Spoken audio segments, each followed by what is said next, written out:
નમસ્કાર, હું છું પ્રિયા અને તમે જોઈ રહ્યા છો જનતા કી જાણકારી ન્યૂઝ।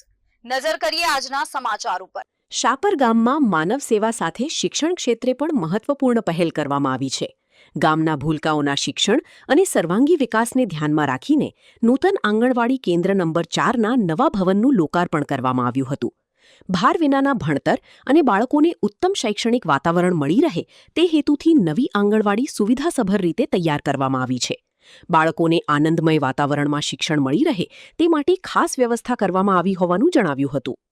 આ પ્રસંગે રાજકોટ ભાજપ વેરાવળ જિલ્લા પંચાયતના સભ્ય ધર્મેશભાઈ રણછોડભાઈ તિલારા, શાપર ગામના સરપંચ જયેશભાઈ કાકડિયા, બાબુભાઈ ગઢિયા, અશ્વિનભાઈ ગઢિયા, તલાટી મંત્રી અંકિતભાઈ સહિત મોટી સંખ્યામાં ગ્રામજનો, માતાઓ અને અધિકારીઓ ઉપસ્થિત રહ્યા હતા।